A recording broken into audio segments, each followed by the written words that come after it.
স্নেহের আমার পারুলিয়া পুলকামিনী উচ্চ বিদ্যালয়ের উচ্চ মাধ্যমিকের ছাত্রছাত্রীরা, আমি আজকে তোমাদের এখানে একটি কবিতা আবৃত্তি করব, কবিতা আলোচনা করব। তোমাদের রূপনারায়ণের কুলে কবিতাটি আমি এখন আলোচনা করব। আমার এই আলোচনায় আমি আমার স্কুলের সকল উচ্চ মাধ্যমিকের ছাত্রছাত্রীদের স্বাগত জানাচ্ছি। রূপনারায়ণের কুলে লিখেছেন রবীন্দ্রনাথ ঠাকুর। তোমরা জানো যে রবীন্দ্রনাথ ঠাকুর একজন বিশ্বকবি। আমার মনে হয় যারা উচ্চ মাধ্যমিক পরীক্ষার্থী তারা প্রত্যেকেই কম বেশি রবীন্দ্রনাথ সম্পর্কে তোমরা জানো। তাই রবীন্দ্রনাথের জীবনী নিয়ে খুব বেশি কথা বলার অবকাশ আমাদের আজকে নেই, বলতে যাবেও না। কিন্তু তবু একটুখানি রবীন্দ্রনাথের যদি আমরা সৃষ্টি সম্ভারের দিকে তাকিয়ে দেখি, খুব সামান্য যদি আমরা একটু তাকিয়ে দেখি, তাহলে আমরা কি দেখতে পাবো? দেখছি যে রবীন্দ্রনাথ সারা জীবনে অন্ততপক্ষে ২৫০০ কবিতা লিখেছেন, শতাধিক ছোট গল্প লিখেছেন, ১৩টি উপন্যাস লিখেছেন, ছোট বড় মিলে ৬০টি নাটক লিখেছেন, গান রচনা করেছেন যেগুলো আমরা রবীন্দ্রসঙ্গীত বলে জানি। এই গান রচনা করেছেন ২০০০। এছাড়া তিনি ছবি এঁকেছেন ৩০০০। তার পত্র বা প্রবন্ধ গ্রন্থ রয়েছে ১১টা। সেখানে আমরা তার অনেক আত্মজীবনী পাবো, তার অনেক ভাবনার কথা সেখানে আমরা পাই। তিনি দেশ বিদেশ ভ্রমণ করেছেন, সেই ভ্রমণের অনেক কথা তিনি এই প্রবন্ধগুলোতে দিয়েছেন। তিনি ভারতবর্ষের এক প্রান্ত থেকে অন্য প্রান্ত ভ্রমণ করেছেন। সারা বিশ্বের এমন খুব কম জায়গার দেশ আছে যেখানে রবীন্দ্রনাথের পাদস্পর্শ পড়েনি। আমরা যদি দেখি যে তিনি কোন কোন দেশ ভ্রমণ করেছেন, তিনি ইংল্যান্ড গেছেন, ফ্রান্স গেছেন, নেদারল্যান্ড গেছেন, সুইজারল্যান্ড গেছেন, ইতালি গেছেন, জার্মানি, জাপান, চীন, ব্রহ্মদেশ আর যেটাকে আমরা মায়ানমার বলি, থাইল্যান্ড, সোভিয়েত রাশিয়া, মার্কিন যুক্তরাষ্ট্র, মিশর, কোন দেশ যাননি? কত রাষ্ট্রনেতার সঙ্গে মিলিত হয়েছেন এক রবীন্দ্রনাথ, বিশ্ব নাগরিক রবীন্দ্রনাথ। তোমরা জানো যে সারা জীবনে তিনি প্রভূত সম্মানও পেয়েছেন নোবেল পুরস্কার। আমরা যে রবীন্দ্রনাথকে মূলত রোম্যান্টিক কবি হিসাবে দেখে আসছি, সেই রবীন্দ্রনাথের একটা কবিতা রূপনারায়ণের কুলে। কিন্তু সেই রবীন্দ্রনাথের কবিতা, অথচ এই কবিতায় আমরা সেই বিশ্ববিখ্যাত রোম্যান্টিক কবি রবীন্দ্রনাথকে যেন পাবো না, একটু অন্য রবীন্দ্রনাথকে পাবো, যিনি আঘাতে আহত হন আমাদেরই মতো। এক অন্য রবীন্দ্রনাথকে পাবো, যিনি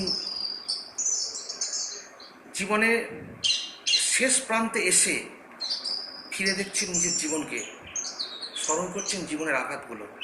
আর সেখানেও আমরা দেখব যে এক ঋষি কবি। আমরা এই রবীন্দ্রনাথের কথা এখন আলোচনা করব। আমরা রূপনারায়ণের কুলে আলোচনা করতে গিয়ে দেখছি এটা রবীন্দ্রনাথের জীবনের অন্তিম পর্যায়ের একটা কবিতা।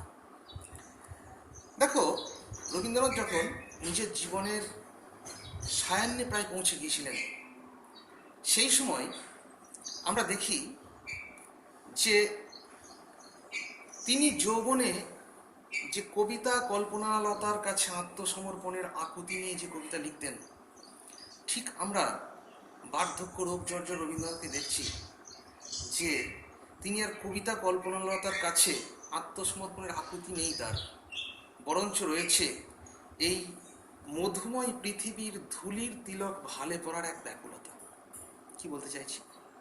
আমরা বলতে চাইছি যে রবীন্দ্রনাথকে যদি দেখি তাহলে আমরা দেখব যে জীবন সায়ান্নে দাঁড়িয়ে তিনি যে কাব্যগ্রন্থগুলো লিখছেন, বিশেষ করে তার শেষ 4টি কাব্যগ্রন্থ, রোগশয্যায়, আরোগ্য, জন্মদিনে এবং শেষ লেখা, এই কাব্যগ্রন্থতে আমরা সেই রবীন্দ্রনাথকে পাচ্ছি যে রবীন্দ্রনাথ তিনি বিশ্ব নাগরিক থেকে হয়ে উঠছেন আমাদের মাটির পৃথিবীর মানুষ। পৃথিবীর মানুষের প্রতি ব্যাকুলতা এই কবিতার ছত্রে ছত্রে প্রকাশ পেয়েছে। তিনি একটি কবিতায় বলেছেন যে আছে মাটির কাছাকাছি সে কবির বাণী লাগি কান পেতে আছে। শুধু সে কবির বাণী নয়, তিনি দেখেছেন মানুষকে এবং নেমে এসেছেন সাধারণ মানুষের কাছাকাছি। সেই রবীন্দ্রনাথ। এই রবীন্দ্রনাথ শুধু বিশ্ব নাগরিক নন, এই রবীন্দ্রনাথ আমাদের মাটির পৃথিবীর মানুষ, যিনি আমাদেরই মতো আঘাতে আহত হন, আমাদেরই মতো যন্ত্রণায় যার হৃদয় রক্তক্ষরণ হয়, সেই রবীন্দ্রনাথ। তিনি কখনো দায়িত্বশীল স্বামী, কখনো স্নেহশীল পিতা, ভ্রাতা, বন্ধু, সন্তান, এই রবীন্দ্রনাথ। আমাদের আজকে রূপনারায়ণের কোলে কবিতা মূল কবিতায় প্রবেশ করার আগে আমাদের দেখতে হবে এই আঘাতপ্রাপ্ত রবীন্দ্রনাথকে। কারণ আমাদের আজকের কবিতার আলোচনার সঙ্গে অত্যন্ত প্রাসঙ্গিক হচ্ছে রবীন্দ্রনাথের জীবনের আঘাত। আচ্ছা বলতো, পৃথিবীর কোন আঘাত মানুষের সবচেয়ে বেশি তার হৃদয়কে আন্দোলিত করে? আমি শারীরিক আঘাতের কথা বলছি না, আমি বলতে চাইছি যে মানসিক আঘাত। তোমরা নিশ্চয়ই মানবে যে সবচেয়ে বড় আঘাত বোধ হয় এটাই, যেটা হচ্ছে স্বজন হারানোর বেদনা। আজকের এই কবিতায় আমরা সেই রবীন্দ্রনাথের আঘাতের কথাই বারবার জানব। আর রবীন্দ্রনাথের এই আঘাতের কথা জানতে গেলে জানতে হবে তার জীবনে স্বজন হারানোর কিছু কথা। একটু শোনো। আমরা দেখছি রবীন্দ্রনাথের যখন বয়স 13 বছরের কিছু বেশি, 14 বছরের কম, কিশোর রবীন্দ্রনাথ, তিনি একদিন রাত্রে স্বাভাবিকভাবেই গভীর নিদ্রায় রত। ভোরবেলা তাকে ডেকে তোলা হলো, তারপর আস্তে আস্তে নিয়ে যাওয়া হচ্ছে। কোথায়? তিনি অবাক কৌতূহলে যাচ্ছেন। কোথায় যাচ্ছেন? দেখলেন যে এক জায়গায় তার বাবা মহর্ষি দেবেন্দ্রনাথ ঠাকুর ধ্যানমগ্ন। তারপর কিছুটা এগিয়ে দেখলেন যে তার গর্ভধারিণী মা সারদা সুন্দরীর দেবী শায়িত রয়েছে, তিনি মৃত। এই যে 13 বছরের রবীন্দ্রনাথ জীবনের প্রথম মৃত্যু কোনো আত্মীয় পরিজনের, নিজের কোনো নিকটাত্মীয়, অবশ্যই এক্ষেত্রে মা, তার মৃত্যুজনিত যে আঘাত পেলেন, তারপর তার যে দীর্ঘ জীবৎকাল, 80 বছর 3 মাস তিনি বেঁচেছিলেন, এই দীর্ঘ জীবৎকালে বহু নিকটাত্মীয়র মৃত্যু বেদনা তাকে সহ্য করতে হয়েছে। আমরা সেই দিকে অল্প একটু দৃষ্টিপাত করব। কি দেখছি? 1883 সাল রবীন্দ্রনাথের বিবাহের রাতে মারা যাচ্ছেন রবীন্দ্রনাথের জামাইবাবু সারদা প্রসাদ গঙ্গোপাধ্যায়। ঠিক রবীন্দ্রনাথের বিবাহের 5 মাস পরে তার সেই প্রিয় বৌঠান কাদম্বরী দেবী মারা যাচ্ছে। 1902 সাল মারা গেলেন রবীন্দ্রনাথের স্ত্রী মৃণালিনী দেবী। তখন তার বয়স মাত্র 29 বছর। 1903 সালে তার দ্বিতীয় কন্যা রেণুকা যক্ষায় মারা গেলেন। 1905 সালে মারা গেলেন পিতা দেবেন্দ্রনাথ ঠাকুর। 1907 সালে মারা গেলেন কনিষ্ঠ পুত্র সমীন্দ্রনাথ, কলেরায় মারা গেলেন। 1918 সালে মারা গেলেন তার জ্যেষ্ঠ কন্যা মাধুরীলতা, তিনি যক্ষায় মারা গেলেন।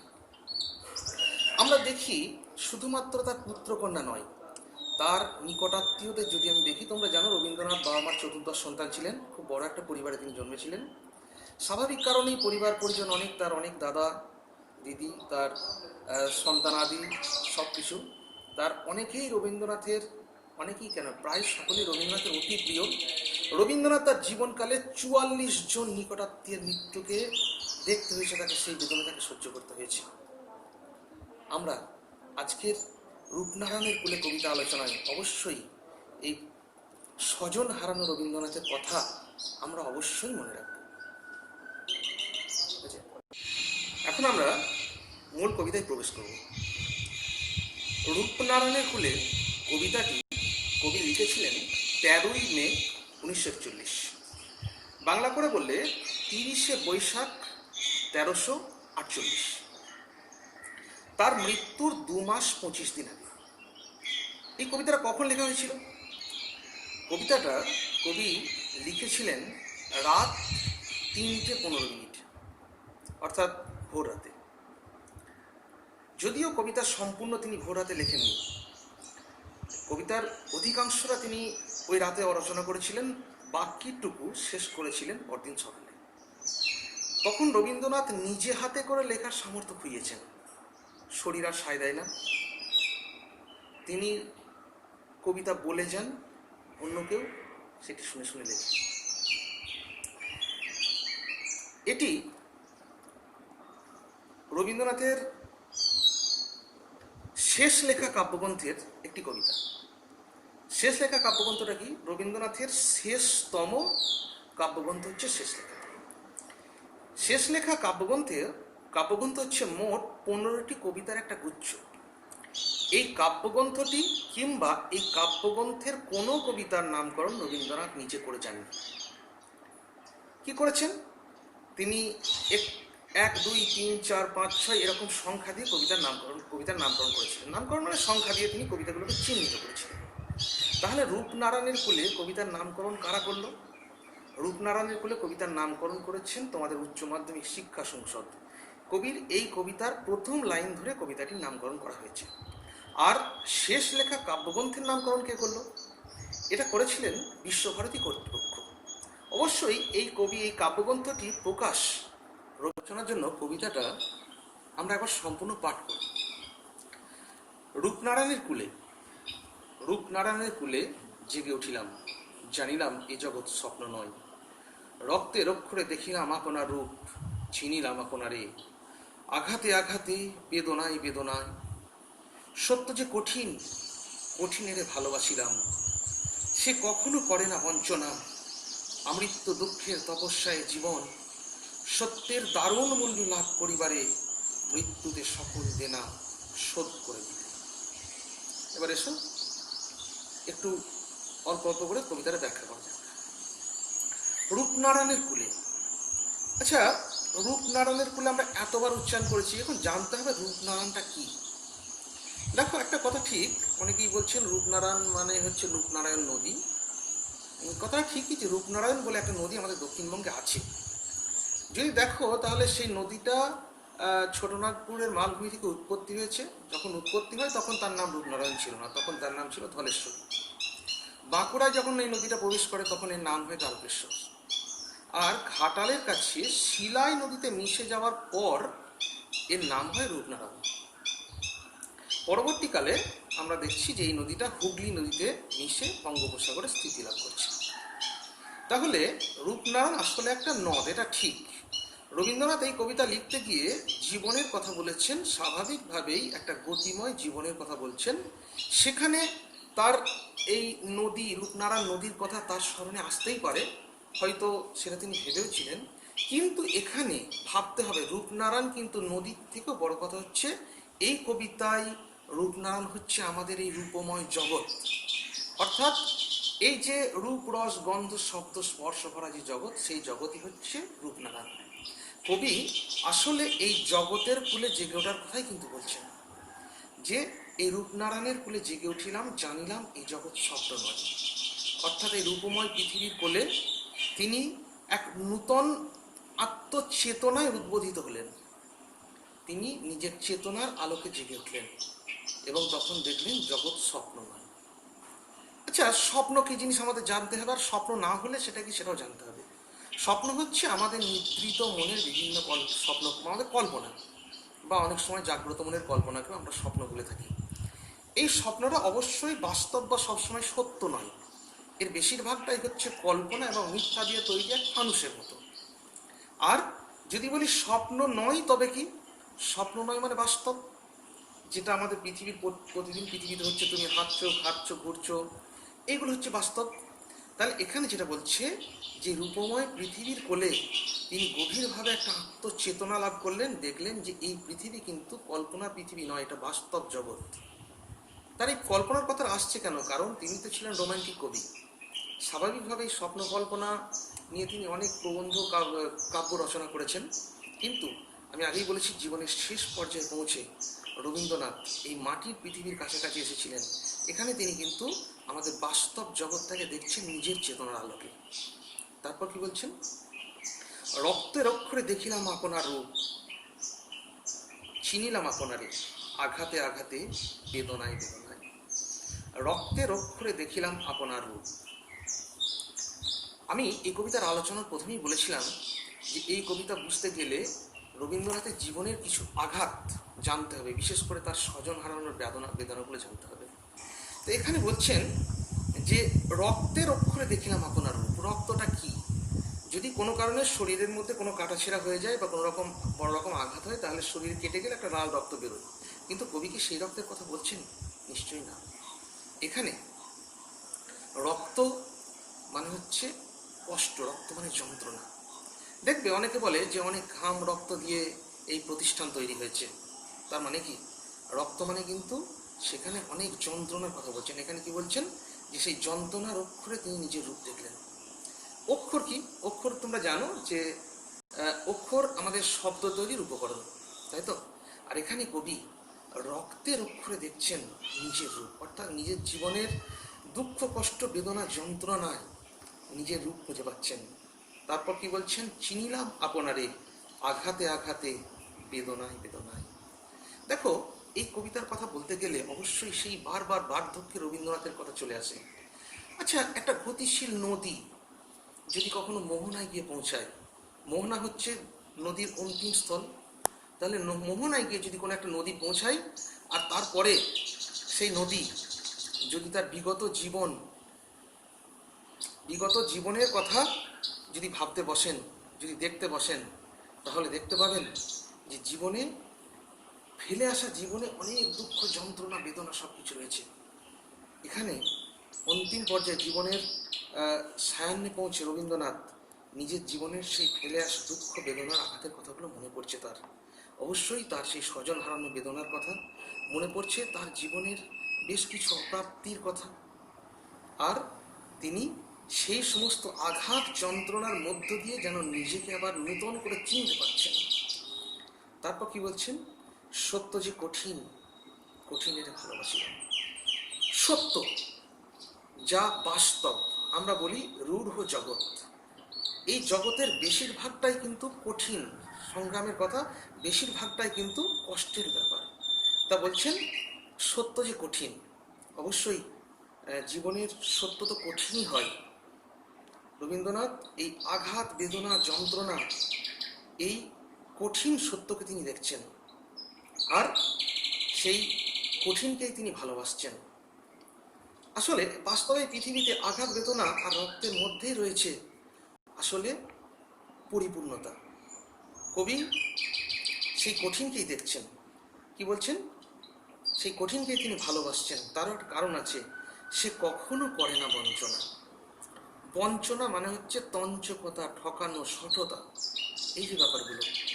দেখো, যা সত্য, যা চিরন্তন, যা নিজ জ্যোতিতে ভাস্বর, তা কি কখনো ঠকাতে পারে? কঠিন হতে পারে, যন্ত্রণার হতে পারে, রক্তাক্তের বিষয় হতে পারে, কিন্তু কখনো সে আর যাই হোক কখনো প্রবঞ্চনা করে না, কাউকে ঠকায় না। সত্য সত্যই, সূর্যের আলো যেমন চিরন্তন, সত্যও তেমন চিরন্তন। তারপর কবিতায় কি বলছেন? আমৃত্যু দুঃখের তপস্যায় জীবন। আমৃত্যু, মৃত্যুর আগের মুহূর্ত পর্যন্ত কি দুঃখের তপস্যায় জীবন। আমরা জীবনে সকলে সুখ পেতে চাই, সুখী হতে চাই, কিন্তু জীবনে কি শুধু সুখ নয়, জীবনে আছে যন্ত্রণা, আছে দুঃখ, আর সেই দুঃখ যন্ত্রণাই আমাদের জীবন। আমার এই কবিতা পড়তে গিয়ে বারবার মনে পড়ে গৌতম বুদ্ধের কথা। মনে করে দেখো, তোমরা নিশ্চয়ই ইতিহাসে পড়েছো যে গৌতম বুদ্ধের বৌদ্ধ ধর্মের সেই 4 আর্য সত্য, তার প্রথম আর্য সত্যটা কি? যে এই ধরিত্রীর বুকে যতদিন তুমি বিরাজ করবে, দুঃখ তোমাকে ছায়ার মতো অনুসরণ করবে। অর্থাৎ আমৃত্যু দুঃখের তপস্যা জীবন। গৌতম বুদ্ধ বলেছেন তার দর্শনে, বলেছেন তার নিজস্ব ভঙ্গিতে।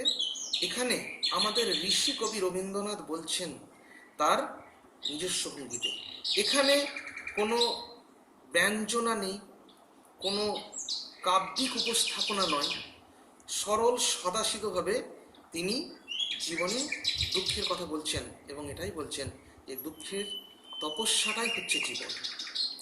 তারপর কি বলছেন? সত্যের দারুণ মূল্য লাভ করিবারে, মৃত্যুতে সকল দেনা শোধ করে দিতে।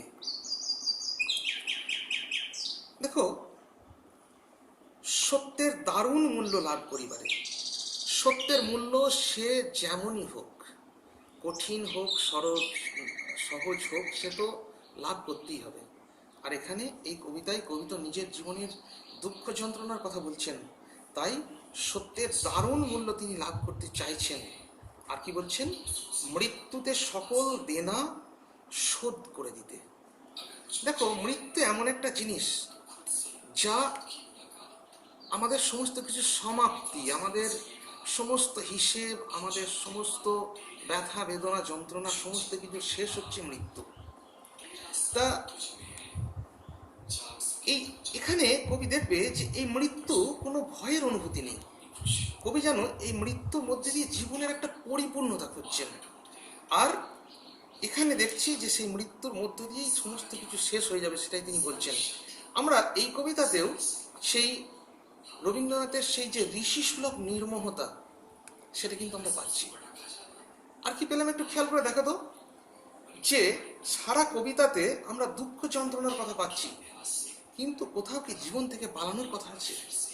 কোথাও কি সত্যকে এড়িয়ে মিথ্যা কল্পনার মানুষের ভাষার কথা আছে? তা নয়, আছে আসলে জীবনের প্রতি এক পরম অনুরাগ। সেই অনুরাগের কথাই কবি এই কবিতায় বলছেন। আসলে আমরা দেখি যে কবির শেষের দিকে যে সমস্ত কবিতা কাব্যগুলো তিনি লিখেছেন, যে 4টে কাব্যের কথাই বলেছি, সেখানে দেখছি যে কবি পৃথিবী আর জীবনের প্রতি তার যেন ভালোবাসার কথাই বলতে চাইছেন। এই কবিতা আসলে রবীন্দ্রনাথেরই এক ঋষিসুলভ নির্মোহ জীবনের মানে জীবন ধারণার এক কবিতা। কবিতা এখানে শেষ হলো। কবিতার আলোচনায় শেষ কথা নয়, তোমরা ভালো করে কবিতাটা পড়বে, বারংবার পড়বে, আর বাড়িতে অবশ্যই প্রশ্নোত্তর অভ্যাস করবে। আর যদি পরে সময় সুযোগ হয় তাহলে আমি এই চ্যানেল থেকে আরও কিছু এখানে পাঠ্য বিষয়ে আলোচনা করব। তোমরা চাইলেই চ্যানেল সাবস্ক্রাইব করে রাখতে পারো। আর আজকের মতো তাহলে এখানেই থামছি।